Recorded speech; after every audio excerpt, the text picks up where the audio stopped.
two-day conference. This is supposed to be the moment for sharing ideas about the conference as a whole, perhaps further perspectives, further also maybe further work.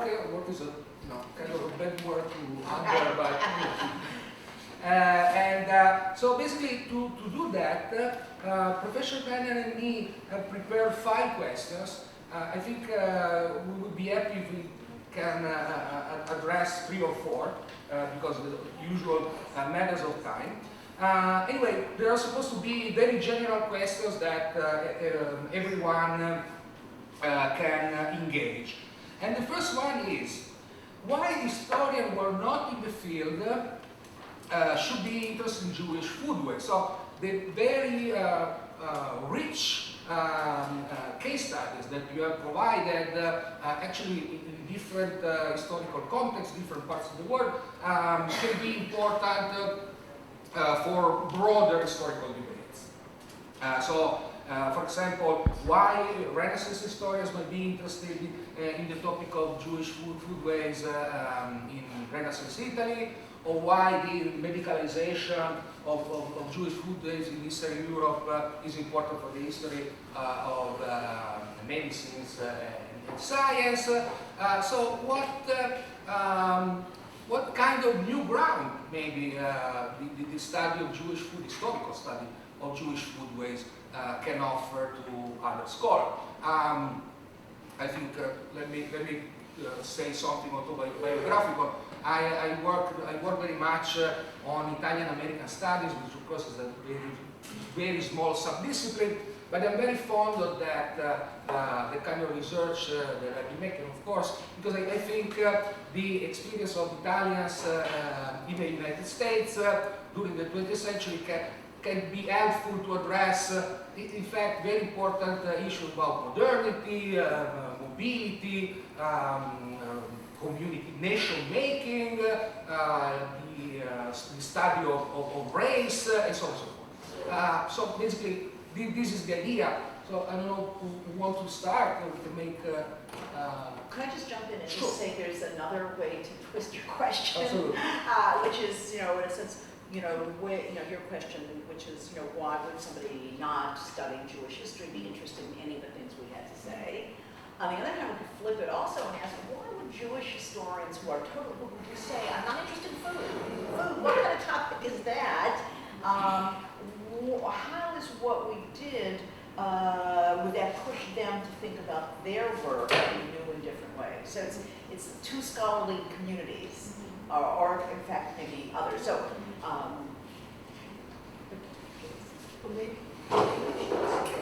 students listening the whole time.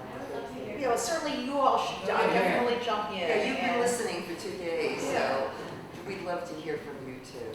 Right, and some of them have been listening actually for 5 days. Oh, that's right. Several of them had a 3-day course in Jewish food, and I think for many it was a kind of absolutely first exposure to this issue. And this is not like, okay, let's take out Japan and write an exam, but what's the takeaway?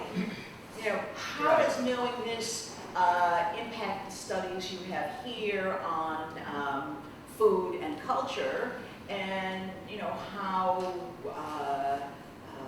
do you see the larger meaning beyond the specifics of, oh well, now I know what matzah is? So I think this demonstrates very strongly to us how food is very integral for someone's personal identity, and that you cannot have an identity without having some part of food be part of your identity. And maybe also how malleable identity can be, or how stubborn it can be. Yeah. And how you can still keep that same identity even though you only eat that food once a year. Oh, that's good. Yeah. How creative too. And Claire, I love your point that even if it's only once a year, because sometimes Jewish historians will say this is so trivial because, most of the time they ate what everybody else ate, but only on Passover did they eat. But you're saying even if it's once a year or once a week, then there's actually something really important in it, and It doesn't have to be 24/7, it doesn't have to be 3 meals a day to be important, but just even once a year is a form of identity, maybe a form of resistance, a form.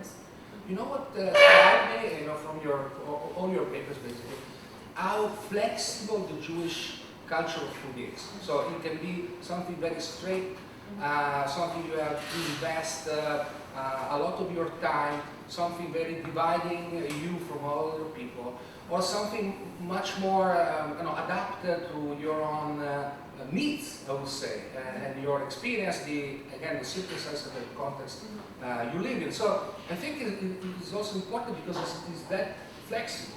It can be adapted to the construction of different identities. So that the Jewish also an hyphenated Jewish identity that can be really plural. So, But then a broader question would be, are many food cultures adaptable? Is Jewish unique? Or if you look at your own food cultures, are they also adaptable in some areas and firm in others? right. And were there things that you heard when we were talking about our papers that reminded you of things going on in your own countries or ways that people are adapting to you? According to me, when I look at it, it's like when I look at the Jewish food, especially in the eyes of Orthodox, it's healthy if you get it because they look, but how do you produce the food? Let me give an example about when it started from slaughtering the cow. They have to know that this cow must be, like the health part of it. If you can look at it, the unfortunate part is when they say that you cannot eat this with this.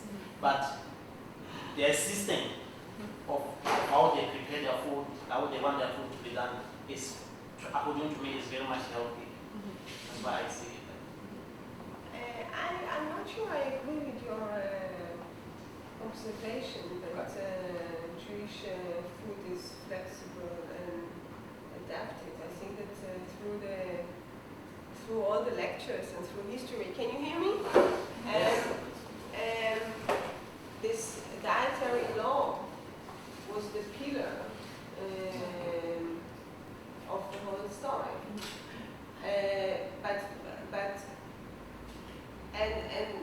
The question was also always how to relate to these laws. So even if sometimes dwellers say, okay, we eat now pork because we are starving, they still refer to it as something which they should not do according to Jewish law. This is one point. And the second point, and this is an open question, if we take a look, besides of this dietary laws, and I'm not saying it as it's nothing, it's very important, and we discussed it a bit here and there, what's Jewish about this food? What's so Jewish about this food? If we take out this dietary laws. But I think that's precisely because you have that rigid law that exists, so that there is something that says this is how it should be. Once you've decided to say, okay, I can't do it exactly like that, but you still have that pillar in a way to refer to. So though someone who is keeping the dietary law would dismiss what you're doing, the people who have decided, I'm going to move away from it, but I'm going to do this, that, or the other, they still have that pillar to lean back on to kind of define what they're doing. And I think that actually allows for a tremendous amount of flexibility for those who want to experiment or think about new ways. It's flexibility, but very interesting flexibility. It's not flexibility of integration into mentioned that partly of course takes place. You don't have this salt, you buy another salt or whatever ingredients.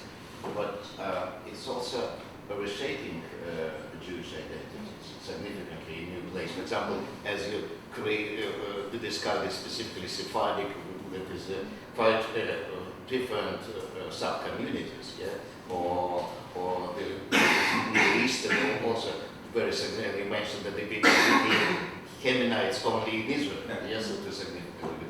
And now about we have Yiddish cuisine, what are the meaning of Yiddish? Yiddish is the language. It's not, but there's like this new Yiddish dance. What is a Yiddish dance? You don't need to silent usually when you dance, yeah? And when you eat, so it is reshaping. If it's initially a community that defines, or members of the community define themselves as people from Ukraine and then from Belarus.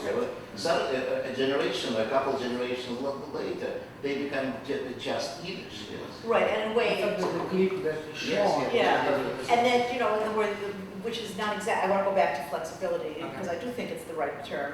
Yeah. That the word Ashkenazi is also kind of meaningless. Yes. And what's Ashkenazi? Alsatian Jewish Yeah. Jews Right. were Ashkenazi, and they certainly didn't cook like Jews in Lithuania. You know, again, we talked in class about certain.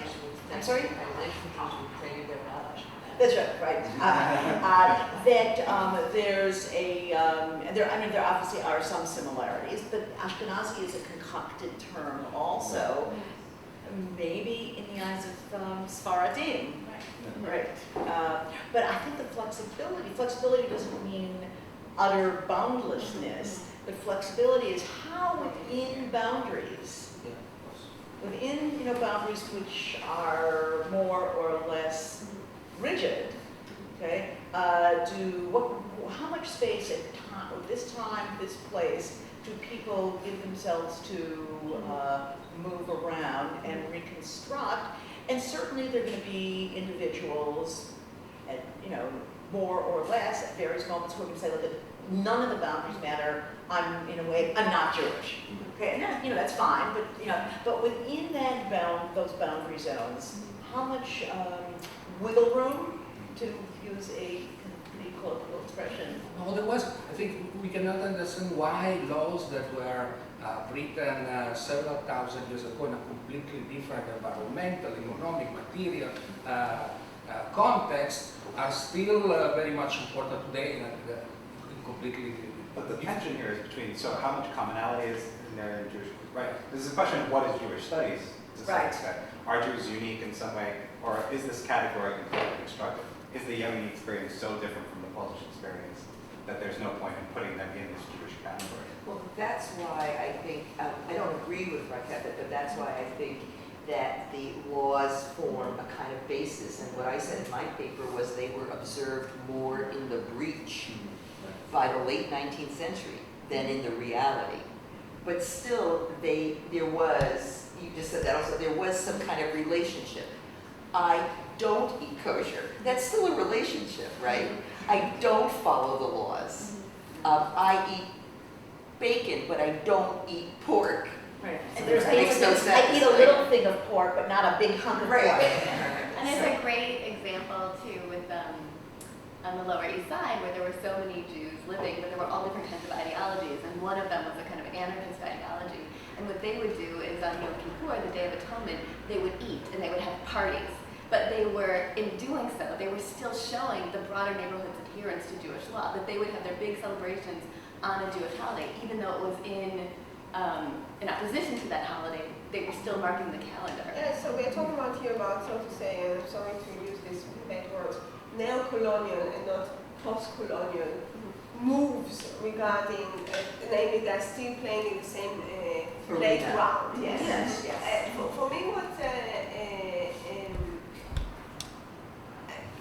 the questions, the starting questions that you were asking about, what can we learn? How does it serve us? Talking about food. It's also interesting in the sense of how Jews treated food and food issues vis-a-vis their position within the general society. And we know that Sephardic Jews in certain ways were much more flexible with what eating and not eating according to Jewish law in certain holidays, such Jewish holidays such Passover, etc. The students, I don't know if you told them, but in Passover, Sephardic Jews do consume lentils and rice, right? Which would be forbidden according to the Ashkenazi stream. I'm wondering if that's flexibility or if the Ashkenazis are being radical. Okay, Well, but the question, keep in mind, but don't keep in mind that the Sephardim were allowed to eat rice and beans by rabbinic decree. In other words, that there's all sorts of halakha that are issued by authority. Okay, The authority is still there, so the posts are still there. Okay, so the question is, you're totally right, and the question is whether we know that in comparison to the Christian world, Jews in the Muslim world were by far less persecuted, suppressed, murdered, etc. And they were much more, and here I'm really generalizing and simplifying like 1,000 years of histories, yeah? But the question is if this has a connection, that the Sephardic rabbinic authorities were by far more flexible, and also with the examples that you gave with the fish, yeah, and the butter, yeah, that the borders between the Muslim society and the Jewish society were much more blurred because they were not in ghettos and they were not persecuted. But you could say that they were, because it was more open and much more flexible and there was much more interaction. Yeah, you could make the argument that they were. I'm sorry? Yes, yes, a couple of students. Oh, well, I just wanted to ask, I guess, related to this question, to you guys, like, why do you think it's important? I'd like to know, I mean, I'm a non-Jew, I don't know much about, I mean, before these past few days, I didn't know anything about Jewish food, yet I care a lot about food in general. So I would ask you that question, like, why, convince me, kind of, like, what, Great. you know, how did you all get into it? What's your connection to Jewish food, and why did you choose to, you know, Well, I think investigate more in your career? very basic thing is, And if you do keep kosher to some extent, how do you justify what you eat? so you want to do our personal? Yeah. Okay. Yeah, on a very personal level, because you're all very different, very diverse. Yeah. Yes, Dominique. Yeah, but before that, I would like to say, I have an experience of migration myself, so I know what it is to arrive in another country, to start eating the food of the other country, to integrate, because that was very important for us. But I think for you Jews, it's about integration and separation still, no? And that's the difference with other. But that's for, you can't say you choose because every one of us will be different and give you a Yeah. different answer. There's one more question. Yeah. Say Two more. Two more. Yeah. Interesting to make maybe a comparison because Can you speak We a cannot little loud? Yes, I try to. Yeah, so eating like Jewish is a very individual thing right now, as far as I understood, because everybody defines it for herself. So this reminds me a bit as well of food in general is getting more individualized. Like people eat vegan, vegetarian, people don't eat gluten anymore, or don't eat lactose free. So this is as well, of course, very voluntary.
make Jewish food that was mimicked by their food, does it taste good to them, or it's like, oh, that doesn't, it's not very Spanish, like. Can I ask one more question? You're in charge. Since you mentioned the term authority a little earlier. So I guess if we can think about Jewish foodway not only in terms of the different of the commonalities and differences, but also in terms of hierarchies. For example, the clip that you showed that I really loved about basically the Eastern European Jewish foodways being taught to the Middle Eastern Jewish immigrant, and it was really a graphic example of Foucault disciplination of the body, where you have to learn the right foodways. There really was an example, I would say, the construction of the modern Israeli consumer, and through this ethnic difference, also social class will be. But since also thinking about Jewish foodways, you immediately think about there's a rabbinical authority that rule and govern and dictates over what is right and what is wrong. This is something that I found really interesting, again, across the different... and you're right that it's connected to consumer. The last picture of the book is that picture of the family at the table. Right. The picture opposite of that is two women looking at a supermarket. Right, so it's definitely connected to sort of a modern Israeli consumer. So maybe we should try to answer those questions. Oh, one more, okay. Yeah, I'm really very happy for the Jewish culture because even me myself from the community I come from is very unique culture, very similar with the Jewish food. I'm from Ethiopia, particularly from Uji community. What not kosher in Jewish is not kosher also in my culture. You know, it's very similar. I don't know how it happened, but we have very unique culture, very different from Ethiopian culture, very indigenous and native ruling system, Gada system. But what not kosher is very similar with Jewish. That does not mean I'm Jewish, but I don't know. But what I observed here is what Jewish culture today have is very common culture that all Jewish people share together, which is just put aside from another community. So how you now the more people travel, the more people learn from each other. How you accommodate these differences, especially for the youngsters. When students or youngsters move to the different part of the country, they learn from another. There is acculturation and e-culturation. Acculturation is just learning the culture of another people, while e-culturation is just developing up your own ethnic identity. So how you solve the problem of the youngsters for Jewish people now? This is my question. So maybe everybody should respond to some of the questions. How do you solve the problem for Youngsters. Youngsters. Oh, I don't know. Let's go. Florence, No, I just wanted to address some of the questions. I think this question of, I'm not sure who asked it, of food as sort of wanting to adapt, but food also as a kind of protection for Jewish identity. And I think food is interesting because I think it's a tension that runs through Jewish history, sort of desire on the one hand to adapt and integrate, but also the opposite desire of preserving the uniqueness of the community. And I think at times it was stronger, at times it was not as strong. Sometimes society didn't let the Jews adapt, sometimes they let them more, the Jews resisted more. I mean, it varied by communities, but I think in a way, food is a good symbol for that tension, and I think the extent of acculturation and integration versus protecting the uniqueness and the integrity of the community is part of that, because clearly some of the dietary rules, I mean, what they do is separate Jews from the rest of the people, right? Especially the more extreme ones. If you can't eat with other people, or I drink wine that was touched by other people. I mean, it does act as a kind of barrier.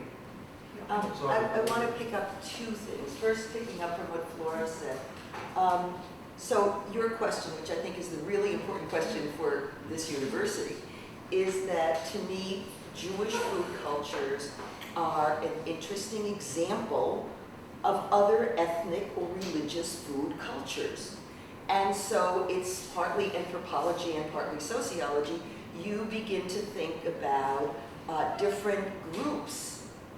I could think of, I'm a German historian, so I could think of the Bavarians versus the, quote, Prussians, as they would call them, versus the people in the wine country. They all have their own food cultures. When they go and move, and there's tons of migration now, and we're living in a global society, so your question about, do you make it into your own, and will the original people recognize it? Maybe not, but the point is that we're more and more global, and so we're bringing our unique food culture into the world, and we're adapting. So when I gave my talk, I talked about acculturation and identity. I think you used two different words, but it's the same issue, which is how much do you keep and how much don't you? So that's the first thing.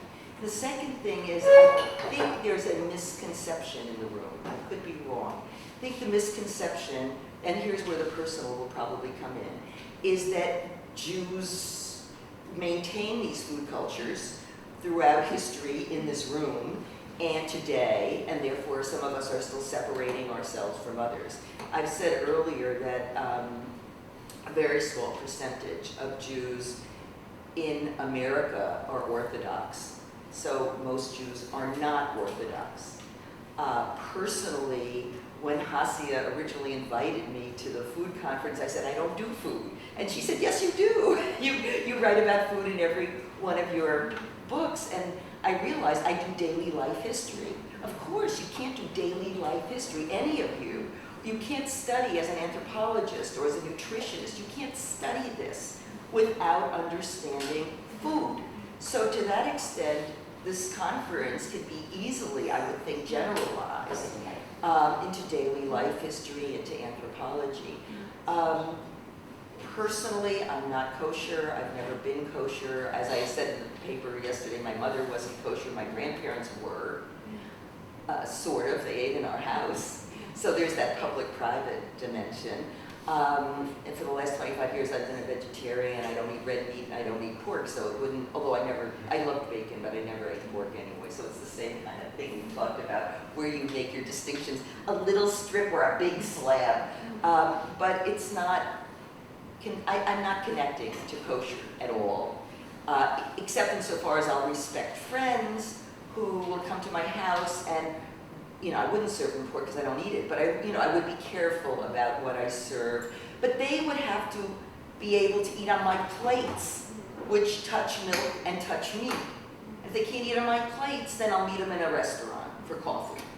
So generally, I think you have to be very careful not to get the idea that all Jews are kosher, although around the table, I'm sure we'll have our different gradations. Okay, that's what I just said. In terms of gradations, we're in the same club, yes. Yes. Okay. And then I also, I grew up in a family, I mentioned in my paper that my grandfather was very pious and my parents not. And I'm also not kosher at all. It's from, what is it called? I eat kosher food also. Yeah, me too. So, yes. And in general, but it's not a question, it's individual stories, but in general, if we look at the history of the Jewish history in the 20th century, there was a very strong trend, and in many places the dominant trend, to stop being kosher. And in such, I'm speaking about the communist society in the Soviet Union, and in this environment, food, as well as marriages, mixed marriages, not marriages, some elements, how to organize wedding and whatever, what sort of colors, there was a notion, Jewish colors or non-Jewish colors, I have no idea what it means, but people would say that this woman is dressed goyish. and she uses Goyish colors, you know, and That's the not paintings, Jewish. no, No, not it's Jewish, not Jewish. and the painting, the colors that is chosen for the walls or wallpapers are not Jewish. Yeah, it's Jews don't do it, whatever it is. But food was certainly one of the important strongholds of Jewishness. This is even in the Soviet Union, a person could buy during a long period of time Jewish sausages. They were not kosher, but with a lot of garlic, and it was called Jewish sausages. Were they Whatever. Garlic was the Jewish, and many other things. It was important. There was such a historian, an important historian, a Jewish historian, Shimon Dubnov, who actually defined to a significant degree one of the currents, or maybe not only one of the currents of the secular Jewishness in the 20th century, and memoirs of his daughter, who was also a significant person in Jewish socialist movement, Sofia Dubnov, that is available only in Russian, but the title is very important. It is called Bread and Matzah. And she meant that her father, and not only her father, she was speaking about a circle, very important circle of his friends, including Zionist activists, I don't want to start with the names, important writers and so on, who would celebrate Passover, Passover and important, having on the table, symbolically, bread and matzah. So, and this was important to keep Jewish food, and as I mentioned in my paper, even one of the biggest shots in Soviet communist this administration came and reminded this Jewish administration, you have to keep gefilte fish, not kosher. Whatever, not kosher food, gefilte fish is separate, but in general, it's not important kosher or not kosher, it has to be Jewish. And this Jewishness, and it was allowed to keep this Jewishness as an important marker of this Jewish identity, Which is this shame Jewish. ethnic. And sometimes it was, you mentioned with rice, sometimes it was a sort of a desperation. For example, in 1919 and 1920, in Moscow it was very difficult to find flour because people were hungry. And an instruction was issued by the chief rabbi of Moscow, eat rice as an alternative. So as sort of, so it is still, I define it as kosher. Yeah.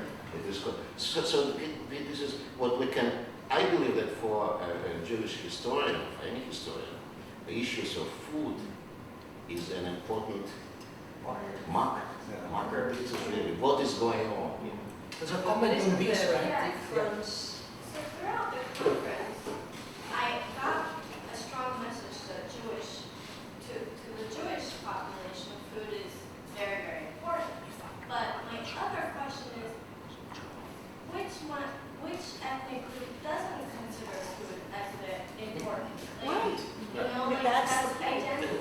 So I don't really, I understand that it's really important for the Jewish community that it's important, but why is it so, special? Like, more special than others? Because in every ethnic group, there is a special food that you only eat on New Year's or some religious holiday or, some other celebration.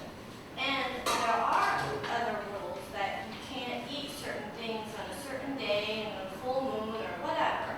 But the only difference that I see is that maybe it is your rules are written on your Bible and other minority groups or other ethnic groups didn't write it down, but it was passed down culturally or orally or through mother to daughter. So, I just, what do you think of that? Yeah, I just want to say that, and it's my problem with the word unique, because I think it's an analytically not helpful term. And there is no reason that Simone could not have collaborated with a scholar of Islam and to have a whole conference on food in the Islamic world. And again, it goes back to your point, Jews and Muslims lived in the same country, and they understood each other. They didn't, none of them ate pork. And both of them lived within a religious system that divided the world into the edible and the inedible, based on divine revelation. And that was something that, in a way, Jews didn't share with Christians in the Christian world. Okay, but be that as it may, unique is not a useful term or what's special, but rather every historic phenomenon, I believe, how these cups get made, has a history that's worth telling. And again, I hope that this is maybe the first of many conferences you're going to organize. Maybe what about global Chinese food? How does Chinese food in Malaysia represent a very different kind of negotiation with Chinese food in New York, or Chinese food in Israel, or whatever? So I don't think anybody ever said. Not to mention comparative. Yes, I don't think anyone ever said it was special. This happens to be our subject of analysis, and you could say that looking at the history of any one of those communities, how did they migrate? What did they migrate? Where did they migrate to? Under what circumstances? What were their literacy rates? What were all of these can show that each one of the, again, however many, let's say the 500 conferences you're going to have from now on, each one, if you added them all together, you might say, well, some of them fall into this category and some fall into this category. We don't have that yet, but I think the idea of unique or special is really not what we're dealing with. Can I add something onto that? I don't actually think I'm studying Jewish food at all. I mean, I'm looking at a particular community in a particular place and their migration, but I'm not sure that I would call it Jewish, but maybe it's a bad thing to say in this particular setting. And I don't think Jews are an ethnic group, right? So I think actually there's all this differentiation.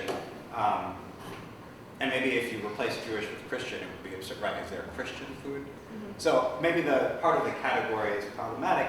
And also, a lot of this is the Ashkenazi experience that we're hearing, right? So actually, I think in the Middle East, Jews and Muslims are somehow integrated by food because almost everything is the same, right? There are very few minor distinctions.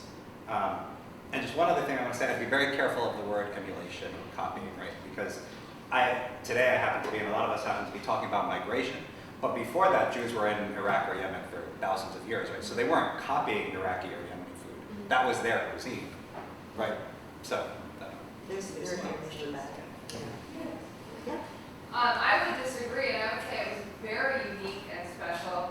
My background is in archaeology, and the Jewish migration is a pretty well-documented move through place and time over a very long period of time, which is, if you studied Chinese food, it would be totally different, because I mean, when you're looking back to the movement of Jewish people, you're going back like thousands of years, and through things that we have historical documentation of, and then you can put that next to food traditions and really get a cool understanding of the dynamic between these different cultures.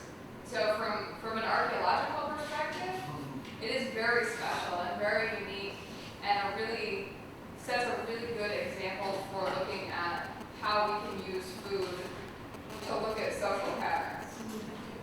So I'm curious, actually, in general, from your perspective, how is, say, Jewish food, or what you've heard, how is it different from, say, Chinese food or other types of cuisines? What would you say differentiates? Well, not the difference in cuisine, but the difference in or the movement of the people and how you can look at food where it is today and kind of trace it back through the movement of these people around the world, and how they interacted with the people around them. So it really has nothing to do with. But there are very few commonalities between Jewish foods, right? I'm not sure I agree. I mean, I was going to say, besides a few regulations, there's almost no similarity between, say, Yemen and Poland and Morocco, right? Then you get into the analytic problem of how do you decide what's similar and what's different. So if in Yemen and in Poland, Jews had, for example, a Sabbath stew, Okay, the ingredients will be utterly different. They didn't, but They, okay. okay, Right, or the bread from which Right, right. the hunk of dough is thrown into the fire. Okay, or the idea of the Friday night meal. Okay, it doesn't have to have the same ingredients. The notion that that night of the week is different than other nights of the week, and the differentness is embodied in how you eat. Is and you know that it happens to be that night. It's not Wednesday night. It's not Monday night. And you, even in your German Jews that you're talking about, it was still that Friday night or Saturday afternoon. The three, in a way, the three holy meals of the Sabbath. That's something that's a commonality that can be then overlaid or interspersed with the differences and the emphasis on meat. Okay, meat on the Friday night meal. That if you're not going to eat meat all week, the Friday night, the prescription in the Talmud is, such and such blessings can only be said al basar v'dagim, on meat and fish. Okay, I bet you're going to find meat and fish at those meals. And so something doesn't have to be, the cup and the pan are truly different, right? But when we deal with cultural and historical social phenomenon, they don't so clearly fall into similar and I different guess my question categories. is it a question of degrees? Is it because we're using this category Jewish? Because if I did the same thing with, say, Sunday night dinners in the Christian world, whatever that means, would that be a commonality that was worth? Well, then you would ask a different question. You'd say, how did people in such and such, I mean, in other words, you want to look at, that's a different question. And so there's, one of the things I always feel, people say, well, that's not the right question. There's no such thing as a wrong question. We can have a question about Jewish food, but then we can break it down and say, okay, let's do a thing on Yemenite food, looking at all Yemenis. I guess what I'm asking is, are we loading the conclusion by using the term Jewish in the question? Can I follow up my comment and say, I certainly didn't mean to say that Jewish food was like one thing that took a path around, but that's why it's interesting is to watch how it evolved here and then how it went somewhere else and evolved. And so now, today, it is all of these different things. One more question, go back. And then Ariana. And then you just wait, and then Okay. I was just going to say that I'm really interested in this relationship between, in a more modern context, keeping kosher and following the kosher rules versus, or maybe at the same time, using recipes that are very traditional and have like a heritage associated with them. Because, so I'm from Australia, but my family is Catholic, technically not really very religious, but we observe Catholic holidays, and my godparents are Jewish. So we have had all our religious holidays together my whole life. So we have Christmas and Hanukkah together, we call it Christmaka, and there's like, every Pesach, Easter, my godmother cooks a particular walnut cake, and so, like for me growing up, we've kind of like forged these traditions together. So, but then at the same time, I'm like, they're not really kosher because they say they're kosher, but and they don't eat pork and they wouldn't mix milk and meat, but they eat prawns with us at Christmas every year. So it's kind of like I think it's really interesting to see how these rules change depending on what family you're from. But Yes. it's also that my godmother will cook like the same honey cake every Rosh Hashanah in the same bowl that her grandmother had, from Hungary, and like those things are kind of almost more important than the day-to-day, and like what rules am I following versus am I continuing, the Jewish food traditions of my family, and also how, like in my situation, I can't imagine having Christmas without challah now. So it's just, and kind of that mixes in as well. So I always feel like it's maybe modern families, the continuation of traditional recipes, helps to form that identity versus maybe following the rule. I'm not sure. One more question, then Adriano, sorry. One more question, then Adriano. According to my understanding, I think and when I say we, I'm talking about every ethnical groups, we should acknowledge the Jewish cuisine. It's like we have our own cuisine, but we failed to sustain it, to preserve it. So the Jewish, they managed to preserve it. Let me give you an example. In our country, we don't have a steak. A steak that you get from when you buy now, because now the modern way they've got steak. When we cut meat, we used to cut it like thin, like a big tongue, like.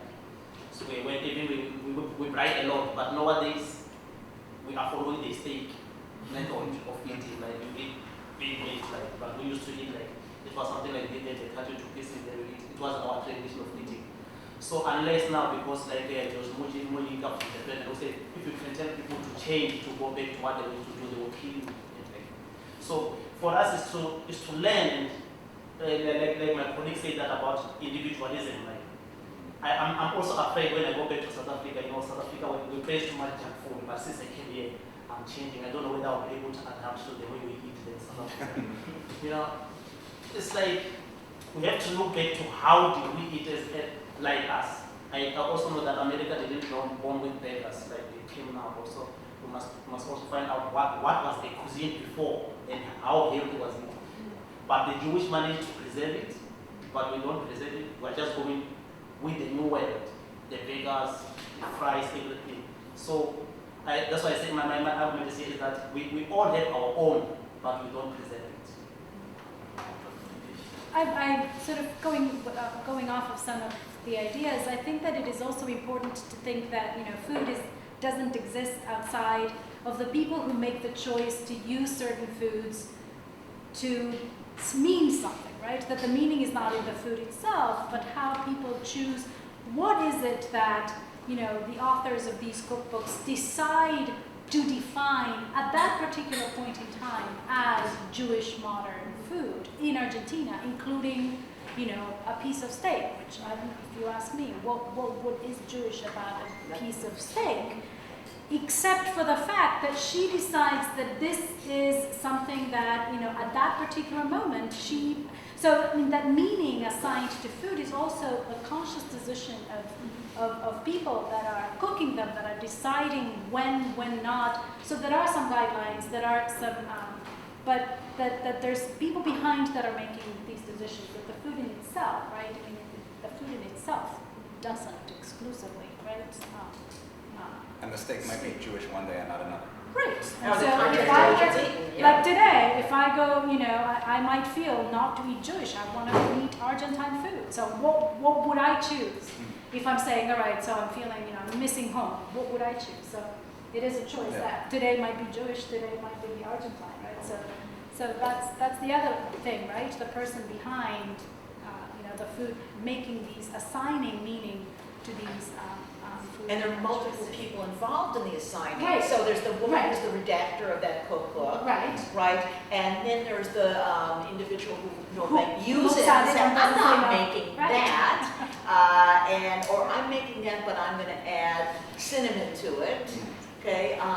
And in a sense, infinite numbers of other people who are all involved in this meaning-making process. And it might be that, look at Jews don't consider garlic theirs, but if constantly reminded, they're being told, oh, Jews eat garlic, then garlic, in a sense, they then assimilate into their own consciousness the idea, oh, I guess I'm eating this garlic, So then it's not a set process, or it's not a set phenomenon, but it's constantly being changed, renegotiated, and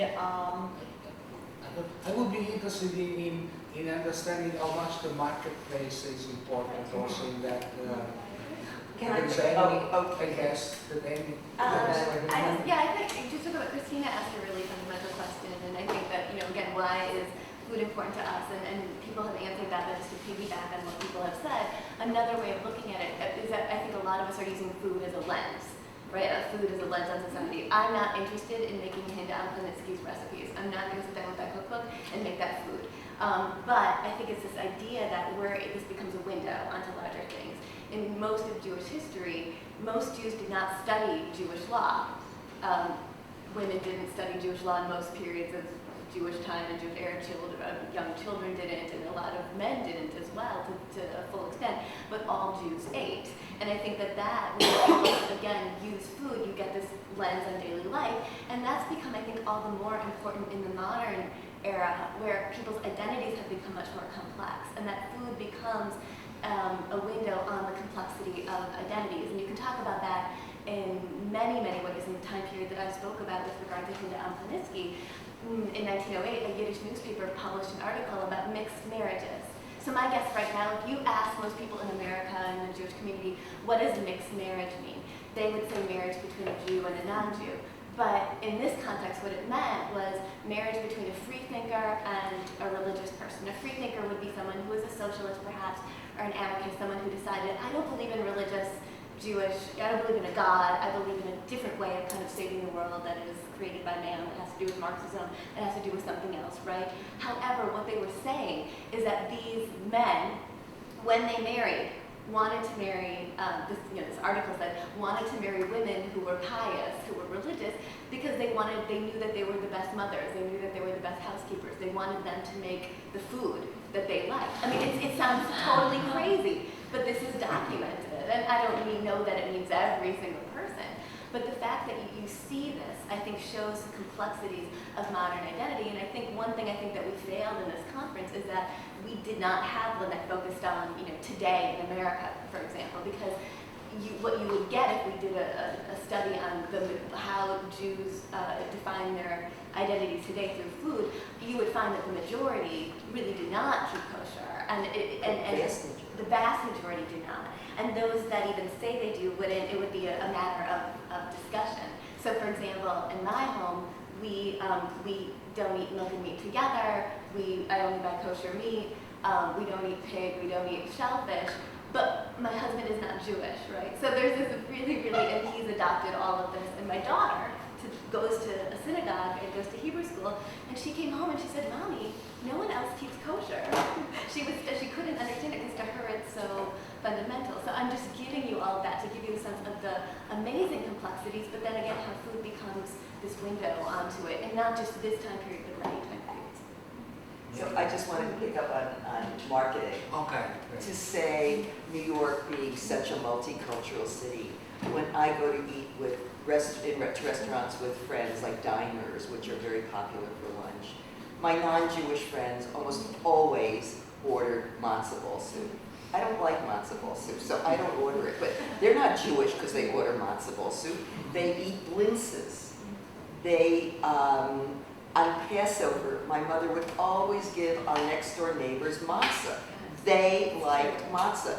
I hated matzah. So there's a way in which we shouldn't even talk just about Jewish food in New York, pastrami sandwiches. There are things called Jewish-style delis. So there are Jewish restaurants that are kosher. So there you will see mostly people who want kosher food. But then there are Jewish-style restaurants where you can eat Jewish-style foods that aren't necessarily kosher. And the people working there might be Dominican, might Yes. be Puerto Rican, and that Or further Chinese. shows, yeah. But that's very unique, I think. Well, that's why it's marketing. We're here in Europe, and I think we need to maybe also discuss and address this difference, maybe that some of you were picking up on. I don't know, American Jewish academics talking about Jewish food, but in most other cities in the world, you can't go to a restaurant and eat Jewish. And what? Jews don't, in the same way that everywhere in the world you're going to have an Italian or Chinese or Japanese restaurant, you're not going to have a Jewish restaurant. And so maybe it's because I think one of the things that this conference has shown is that there isn't a Jewish cuisine. Maybe not yet.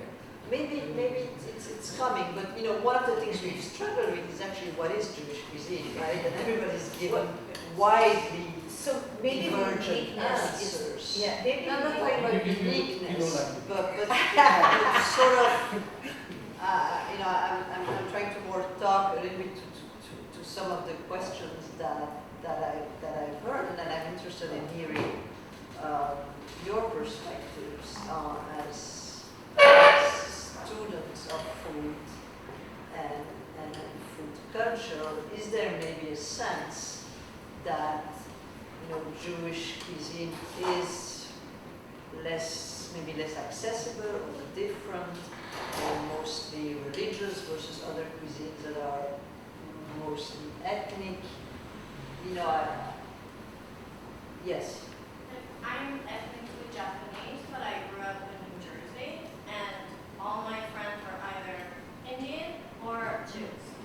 And I thought bagels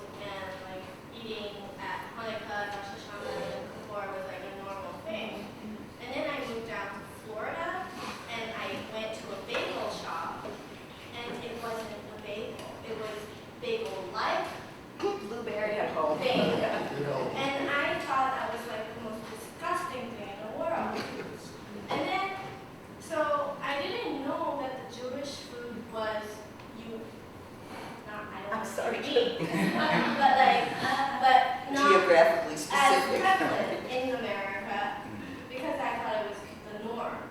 And then it was just this past spring when I went back to New Jersey and talked to my friend that left New Jersey as well as a young adult. And I said, you know, I've always had a problem about bagels.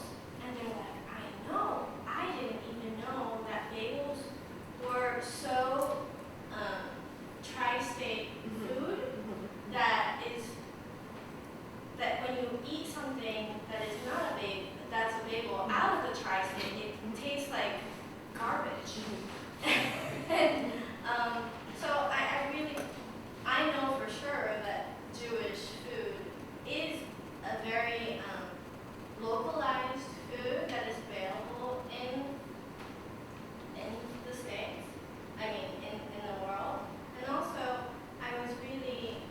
when I was traveling, before I came with my parents, I went to the Jewish ghetto, Venice and Rome, because we really like Jewish food. But when we talked to Italians here, they're like, Jewish food? Because we were looking for Jewish food, because we knew of it, but a lot of people, the hotels and stuff, weren't really receptive, and they were very puzzled. So I guess what I'm finding out is that it is a very unique American tri-state culture to eat Jewish food amongst other non-Jews. Yeah. And just to add to what you're saying too, is that what you described with the kind of, you leave the tri-state area and you go like Einstein's bagels or whatever, and it's like Asiago cheese or it's these awful things, that is actually an American phenomenon in a way where you take a food that was ethnic and then you mass market it and you need to send it all over the nation. So you could make that same thing with regard to like, Chinese food or like a tortilla, like a tortilla compared to one that's made in Queens on the street to what you buy in the supermarket in Kansas.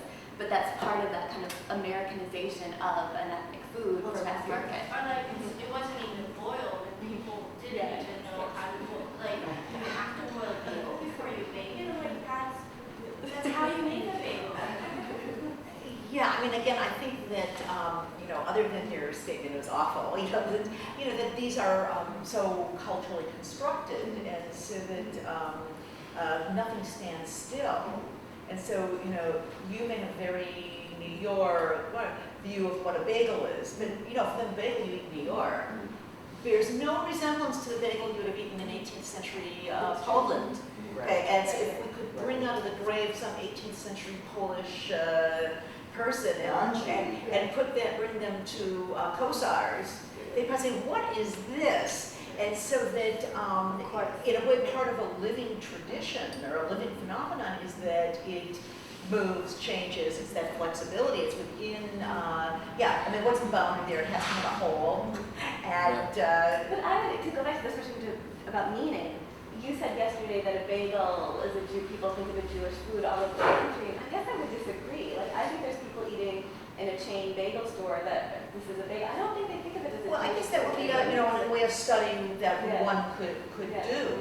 I guess I also was making a statement that based on supposition rather than on empirical data. Well, I can give an example, which is in upstate New York, you can't get challah, which is what, sort of you get holly bread. And holly bread comes in a plastic slice and a little yellow.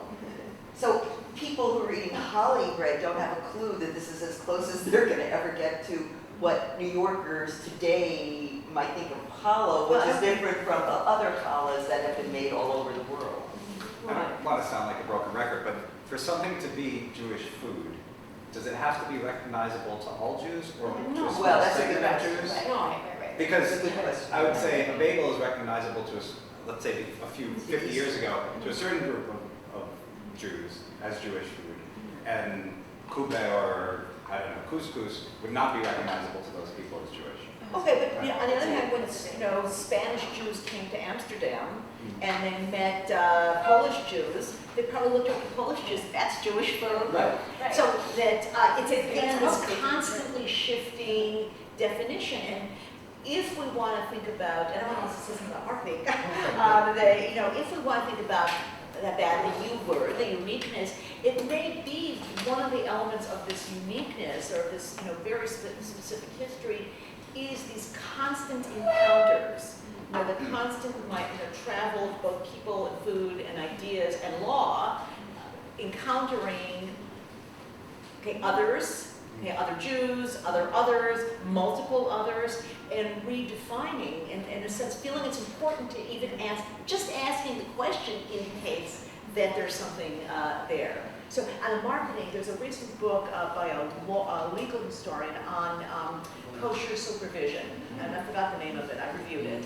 And so he talks about the evolution of the standard of kosher for mass-produced foods, and we talked about this in the class when you see the OU, the Orthodox Union seal on on some commercially made product, cookies, soup, chili, whatever. And so he, and I'm sorry I can't remember his name, talked about the pressure. Why would Nabisco?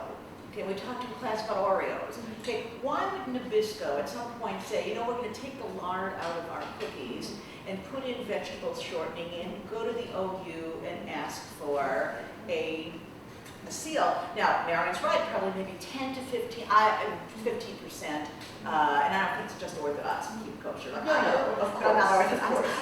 But it's a small number. It's a small number. It's not enough to make a dent on the market. Believe me, Nabisco is a worldwide distributor. You can buy Nabisco in China. Why would they need to have the OU? Okay?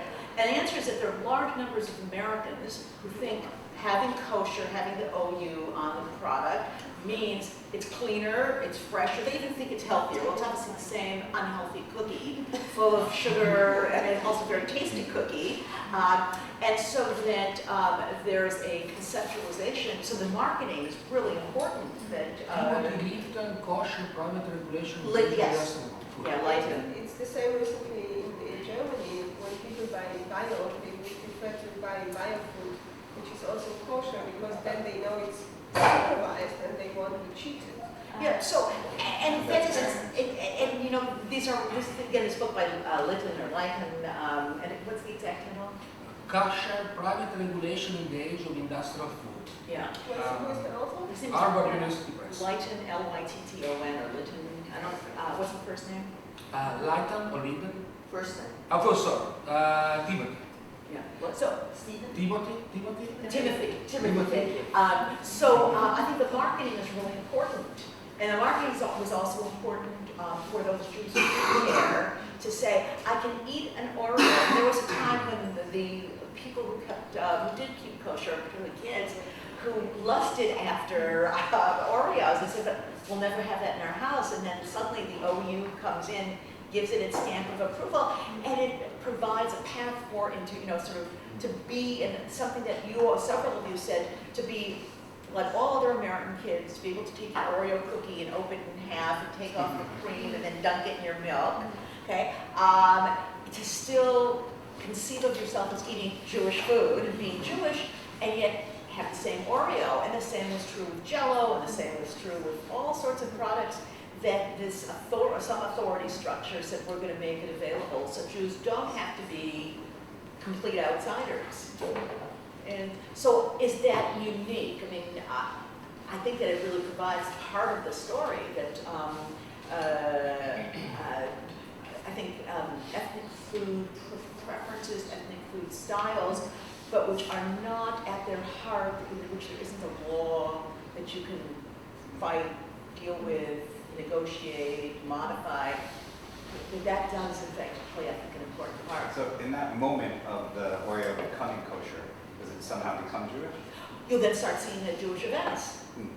So at some planner at a post-Friday night dinner, post-Friday night services, and they have the brownies and the cookie, they'll get to see an Oreo there. And maybe kids, seeing the Oreo will just go, oh, that's Jewish food. But Jews also therefore become more American. Yes. It's not just that Oreo becomes Jewish. Jewish kids then feel like they're American neighbors. And I have to add that for an Argentine kid, the area cookie will never sing on Jewish, even if it Sure. does that. Uh-huh. Right? I mean, it is American. It's American. Right. Right. And I really like this definition of Jewish food ways. Jewish food, I wasn't waiting for the first time I'm thinking about it, yes. Good. But yeah, and I thank you for giving me a chance to think about it. But it's somehow, it creates a territory. This is Jewish, and as an instinct, it moves to the territory of kosher. And because I know, and I speak now about this Russian Jewish food ways, that very many dishes are so far from any kosher that you can define as kosher. But the bulk of Russian Jews would define it as Jewish food. And certainly it would be rejected by anyone who is, and they reject, in immigration, they quite often reject what is really Jewish food by the definition in kosher whatever. To them it's not Jewish. To them it's at best tasteless, yeah? or something else. But Jewish food ways, it creates for historians a very important instrument, and a very important window into many things. Yeah? What is Jewish when is this community this or this community that, and this variation, flexibility or not flexibility, and this is food waste or something like this. Because Jewish food is, as we can see from this discussion, how we started, it's missing. It can be missing into something that this is rich. Do you use the word food ways in the university here as opposed to food? In food studies, it's the more common term, Yeah. because it encompasses everything, not just the regulations, but what sort of daily food. I thought the not just newest words. term was actually, speaking of marketing, was food fusions. Because in the United States now, all this fusion movement, first it used to be Asian fusion, and now it's fusion of anything. So in some ways, food fusion, also food waste is pretty actually old term, right? Yeah. Well, my computer doesn't like food ways. No. I always get a red line. Yeah, no, but like Barbara Kirschenblatt used it Oh, yeah, 30 years it's ago. old. But food fusions is actually what's happening now. But food waste But would it's also also food waste marketing. But you can have Yeah. authentic food ways, whatever. Yeah, food waste could also be, how you set the table. Right. Food waste would be Right. just shopping. That's true. Yeah. That's So true. food waste is Bigger. beyond the actual ingredients That's and a the good point. actual. It covers actually. Yeah. Right. And even I would just, say the practices, I mean the content, the practices, and even the meaning again. How do you approach the value, significance you give, how long is supposed to meal to last, what is email, what was the kind of conversation supposed to happen, all that. I guess this is the notion of the big umbrella of the. Actually, your subtitle. yeah, I use food waste, but every time I write it, the computer Stops it. gives Yeah, a right, red right, line right, under right. it, and I obviously have to ignore it. Right. But, and then if I do spell check for some other word, it keeps coming up to You have food to waste. add it. You have to Right. add it. Yeah. Because speaking of the idea that it's not just the ingredients, I remember once when I was maybe 13 or 14, going to one of my best friend's homes. She was Protestant, and I forgot what brought it up, but I raised something about politics. I came from Newark, New Jersey. Maybe there was, I think, something going on in Newark. And the mom said, "Oh, we don't discuss religion or politics at our mealtime." And I thought, wow, that's about all we discuss in our mealtime. It was like, so what do you discuss? Well, the day, how did your day go? Kind of the way, I guess, I ask my children questions like that, how was school, whatever. But I remember that. I wonder if that is also a food way. Sure, what's appropriate to talk about? I think that. Yeah, but that's small talk, that's the word. So like, I'm just thinking, are there ways in which we could analyze the way Jews talk over dinner, the way Japanese or South Africans talk over dinner, and within South Africa, for example, different ethnic groups, That would also be really interesting from a sociological, anthropological. And talk about Torah is actually prescribed. Say that again? Talking about Torah is actually prescribed. Okay, right? So table That's- talk becomes important. Okay, no, that's interesting because I didn't know that. So talking about Torah is prescribed. But among men or men, women, and children? I mean, I guess among men primarily. Yeah, that's what I would guess. So it's still not complete table talk. Right. Well, they don't necessarily eat, that's another part of foodways is, do men eat with men? In Ireland, Right. men and women Yes. ate, traditionally ate separately. Yes. And they wouldn't sit at the table. Yes. Men ate first, and then women and children Right. ate second. And they got what was left over, Yeah. if there was anything. And, Who's but, in charge of the preparation? that's right. And which Yeah. part of the preparation, and who cleans up, So one question from Claire. Claire, it was an hour ago. but it Not actually, anymore. I'd like to go back to your first question, because we never got to Yeah. your question, which is maybe more of interest to historians, but since Yeah. you all are also the consumers of history, maybe some of you will become historians, is what would the historian of Germany, somebody who's not a Jewish historian, get from your talk? What would a Soviet historian get from yours? Why would an Italian early modernist say, oh, I really have to read Clara Caston's book, or somebody working on interwar Poland, or Yemen, or Argentina, or obviously the United States? In what ways does our work, ask important questions about those places, the not Jewish context, the general? It's really important. Yeah, of course. I think in my case, I would hope, an early modern historian would be interested. You think of Italy, early modern, a lot of Jews live in ghettos, they're separated from the larger Italian population. They have their own foodways. To this day, you can go in the ghetto of Rome and eat Jewish food, and then I think the second you start digging, this whole edifice crumbles down, and you see that in fact the diet was very similar, and I think it gives important information on how communities shared space, live together in cities, even if they live in separate neighborhoods, where they bought their food, how they participated in rituals about each other's food. So I think it's important information about how communities live together or not, and somehow, and I discovered it working on this paper, somehow food is central to that. And I think it makes sense, everybody eats every day. And so, rightly you said earlier, food acquires meaning because people give meaning to it. And I think at the time too. So just by looking at the meaning people give to food, Christians or Jews at the time, gives us a lot of information about the communities. Something I think I picked from your paper that there was, it usually happens, for example, in microhistory, is it the exceptional that is more revealing than the more common? Is that right?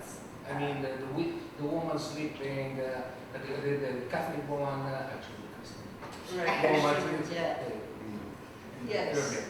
sleeping in a Jewish home, and what that exceptional event meant for the two communities. It actually wasn't that exceptional. Anyway. The book that I was citing, Brian Fullan's book, she has quite a few examples of Christian going in the ghetto, doing business there, eating there, and the Inquisition trying to get a handle of the whole situation. Or boundary crossing. Yes, a lot. More than exception. It happened more than what we think, and food helped. So let me throw mine in, and then, just because everybody looked like they were thinking about how to answer it. So, I mean, I think about these peddlers going into people's homes and exposing them to Judaism and to what Jews eat, how Jews pray, how they talk, what they talk about, who they were, that they have weird names, that they have unusual names, and that it became one element in a process by which America came to see itself and define itself as not a Christian nation, but as a nation made of multiple religions all shared in the national culture. And this really came to me when I was working on this project on a book. Actually, it's called Annals of Iowa. It was written in 1930, and it was the state of Iowa was celebrating its, I guess it must have been its 100th anniversary of being a territory. And so it's this multi-volume book, and they had a section called The Religions of Iowa. Okay, so for Judaism, so for the fact that it's there, that the state of Iowa probably had 1/4 of the population was Jewish. But there were the Jews as one of the religions of Iowa. And so the author says, you know, the Jews of Iowa, or the Hebrews, or whatever he's calling them, have a very important place in the history of our state, very important role, blah, blah, blah. And then the next sentence was, who among us who grew up through the pioneer days will ever forget the Jewish peddler who came into our homes? Mother would ring the bell saying the peddler was here, and all the kids would run to see what he had. And it says, nights spent with him at around a fireplace in the cabin, okay, where relieved the boredom, you know. So here's this, you know, I'm sure, he was definitely not a Jew who wrote this book. Most Iowans would probably go through life never meeting a Jew in 1930, but yet they came to define the essence of, you know, part of the essence of Iowa. The Annals of Iowa was Judaism as a part of their culture, and then this little guy, this, you know, again, unnamed Jewish peddler, became the engine that helped Iowa move from being the Christian place it was to being a place that understood it was a society made up of Jews and Christians. You know, they obviously not Muslims, not Buddhists, not Hindus, but so I think that's I do think that an Americanist, somebody doing American history, or the history of Iowa, would want to understand how did the nation move from being a Protestant evangelical society to one that claimed to be made up of Catholics, Protestants, and Jews. And that's a huge part of American history.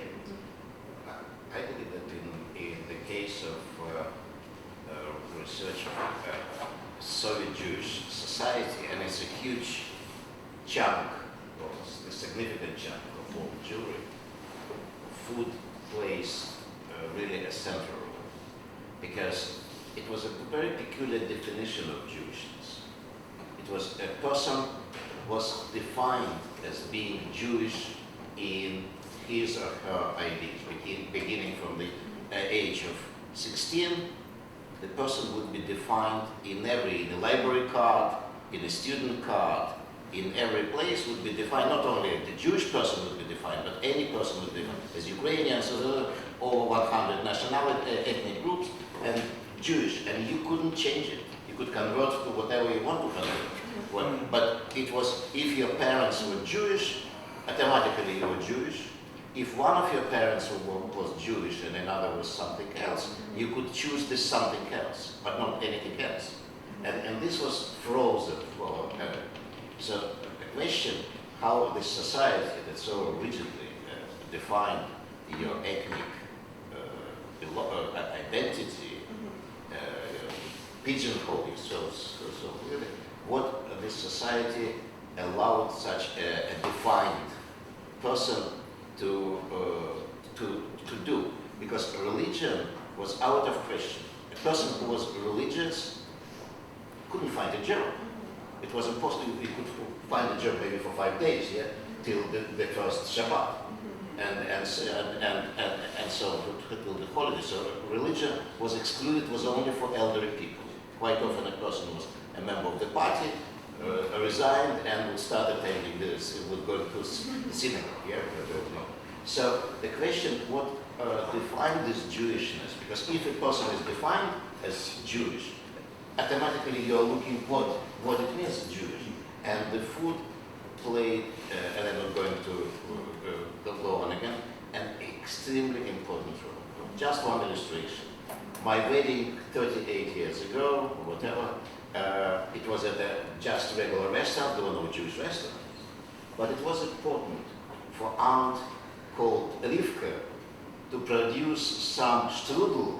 It was horrible, it was impossible to eat, it reminds you of your story. To bring the strudel that hardly anyone touched the strudel, yeah? But it was symbolically, this was Jewish, and gefilte fish.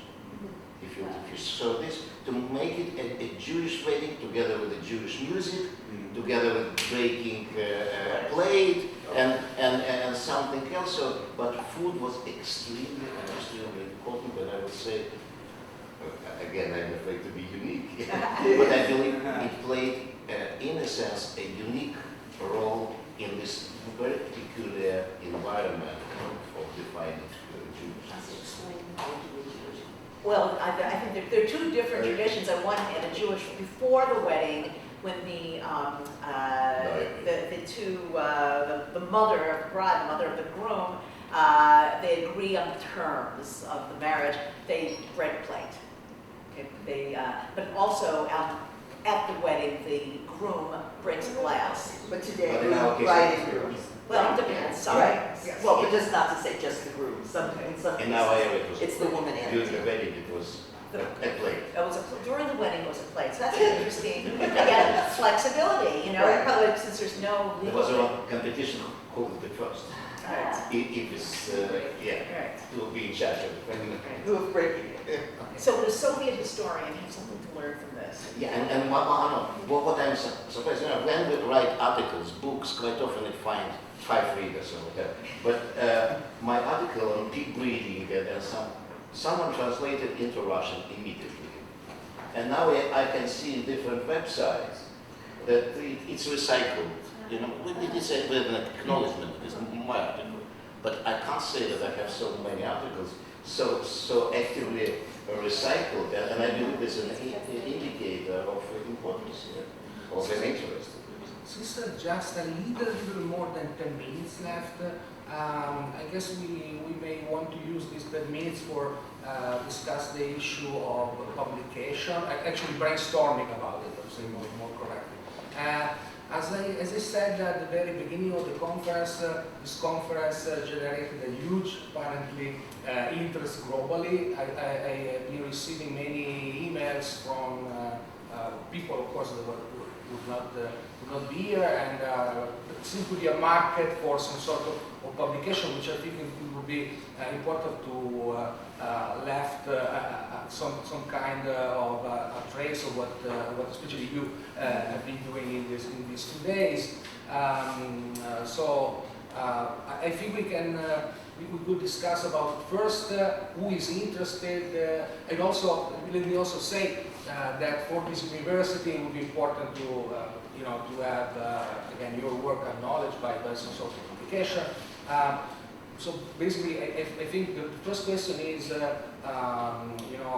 you be interested in participating in some sort of edited collection, academic journal special issue, and if you have ideas about how that could be done? I have a question. Yeah. I mean, it sounds to me, and I think Cassie said it earlier, like this could be the beginning of a series in which you do other kinds of foods, because this is an important issue, which I'm is 51. Jewish food itself. Okay. 30 years. No, but I think that was limited. no, but also in terms of marketing, I think that is the way to present it. Absolutely. The second is a question, which is, are you saying university would publish it, or you would, and would it be in English, or would you also have a kind of, what's the word, academic publisher do it, Yeah. or a popular publisher do Yeah. it? Just questions. Right. I think it needs to be in English. And actually part of the slow food family, but also a very important publish. It's basically Slow Food has a share of 50-something% of that. It's called Giunti, by the way. And it's one of the most important publishing now. And so they might be interesting translated in Italian from English, but I would start definitely with a publication in English, be it the journal special issue or an edited collection, because you can engage most people. I think there's most market for that. Basically, I already got a proposal for a special issue of the journal Food and History. I don't know how many of you know about it. Anyway, I think it's the only journal of food history. Right. I think so. Yeah, there used to be that one that Derek Goldsmith was doing. Gastronomics. Oh, right. Oh, yeah, That's different. Yeah. And it's more of a, I would say, very sophisticated but general audience journal.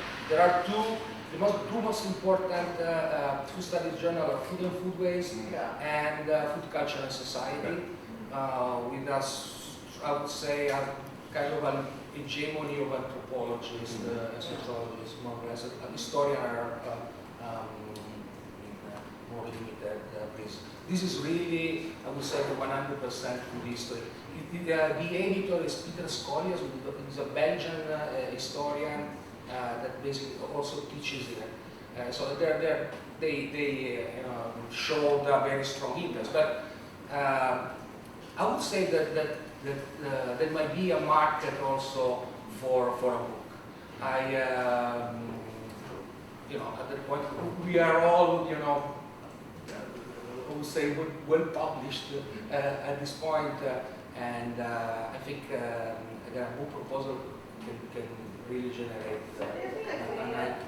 To incorporate, my favorite session of all of them was today's, and I think it was so much because of the questions that you asked, and for us to kind of think about how our work fits into your questions and things like that. Like, I'm wondering if there's a way in which these ideas, these questions, why you wanted to do these for these students could be part of that. So maybe it's like an opening, and then we almost, in some ways, reframe a little bit the way that we present it to kind of connect to these excellent questions. When I listened to your presentation, I immediately thought this would be a terrific assignment for any food history, food studies course, because the case studies were so rich.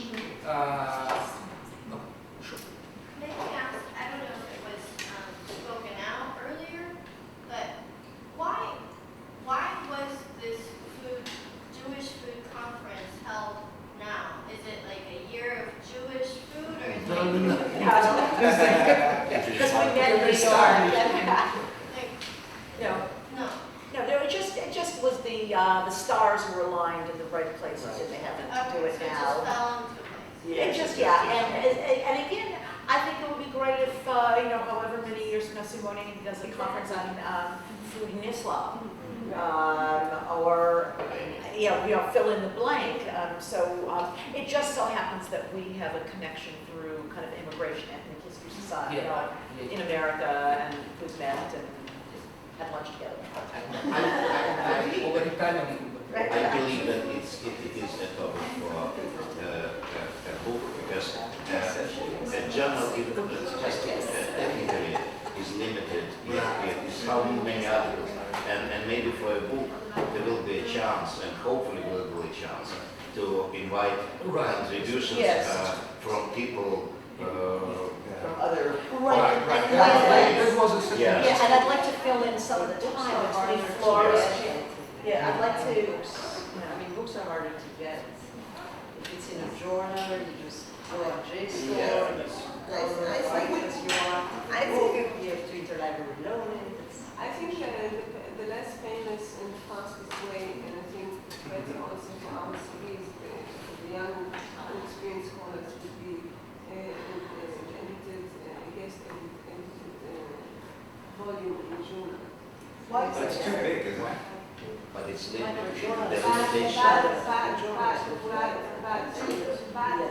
The disadvantage is that I think this conference was only the tip, and I think that we definitely, we're missing more articles or papers on this side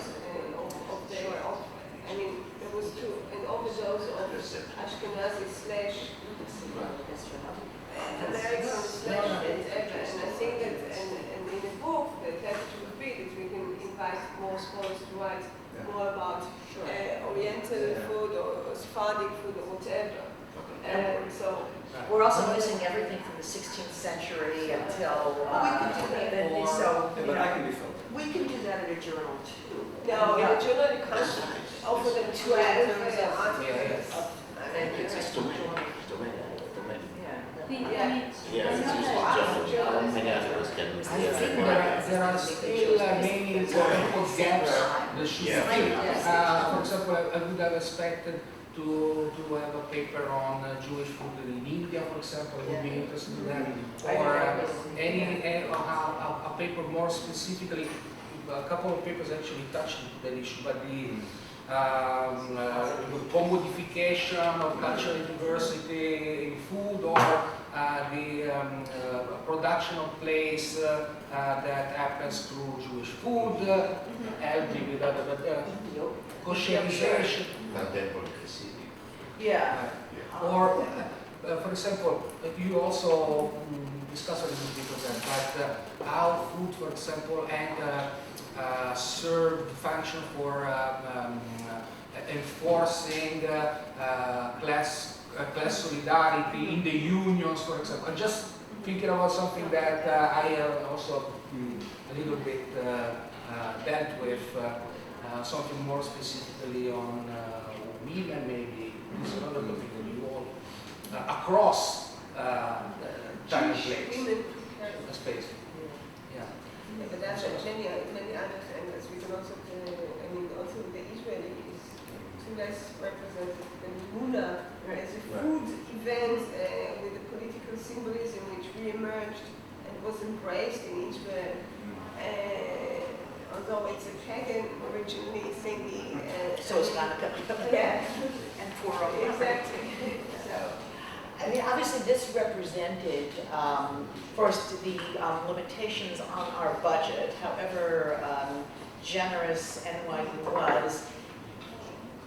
This was how many people it would pay for, and secondly, I don't think the students would have wanted to sit here for 8 days and listen to, vast amounts of papers. And obviously, it was limited to the people I knew and who I knew were going to do a great job, who had interesting things. But no, I understand. I wasn't doing that. I just want to explain, why it's, weighted one way or another. And I also, as part of my vision, is I wanted people who, as far as I knew, had never written about food. Actually, Marion was my major sort of target. And say, I'm going to force her. I'm grateful to you. And so, but I think that a book, I think that, by the way, I would love to see this as a book that partly had two crossovers, and one that would be of interest to historians who didn't deal with Jews. Exactly. And historians who didn't deal with food, right? Mm-hmm. And to say, hey, this is an important subject, and here's, a way. Now, I think knowing the market a teeny bit, I think this would have a crossover to a somewhat more general audience as well. That I think, is food, Jews, food. It's probably worth thinking about how it fits into syllabi. Right into syllabi. And to a class, if there was such a book, would it be assigned here as an example for students? Oh yeah, absolutely. I think we could think about that as well. Absolutely. And at this point, especially if we would make you buy it. We work in your direction to make it important, not just for the subfield, but for many. One of the goals is to have it assigned history courses, especially in the United States. Right. So I see the potential to find its market very much. Good university press, not me. And all the presses seem to be looking for food studies. Yeah, exactly. Really? Yeah, I mean, like California has a huge, they all want to have a food series. Oxford, Illinois. Yeah. So, speak about it. Yeah, so I guess we should start a kind of email.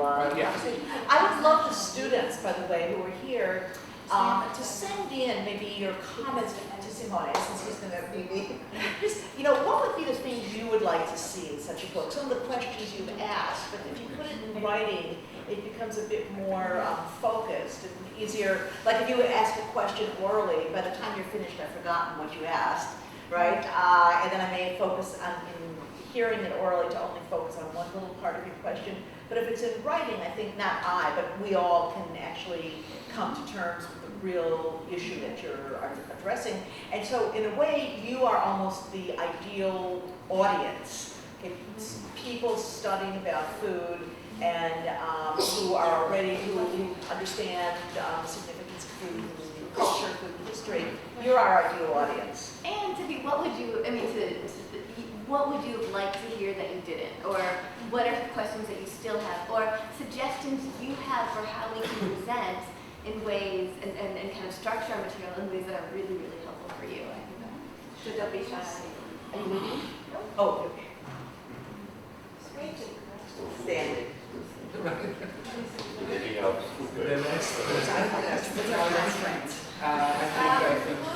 Who can we write to? Simone. And your email address? Simone, your email address. My email is s. I could dot. ask Say not yet. How many enforcement into being the receipt? How many enforcement into receiver of the emails? Yeah, I'm Okay. Absolutely. Is it dot? Yeah, it's S, just the initial, S, dot, adesso abbiamo, ok, adesso no. It's just S, C-I, Here it goes. N-O-T-T-O, Take this one. C-I, C-I, N-O-T-T-O, sorry? N-O-T-T-O. T-T. T-T-O, like Tony, At what? and U, N, I, S, G, dot, I-T. Still fantastic. Right. I'm very reachable. My office is on the second floor of the Agencia building. I'm there 3 or 4 times a week. Go. Okay. Thank you very much for your participation.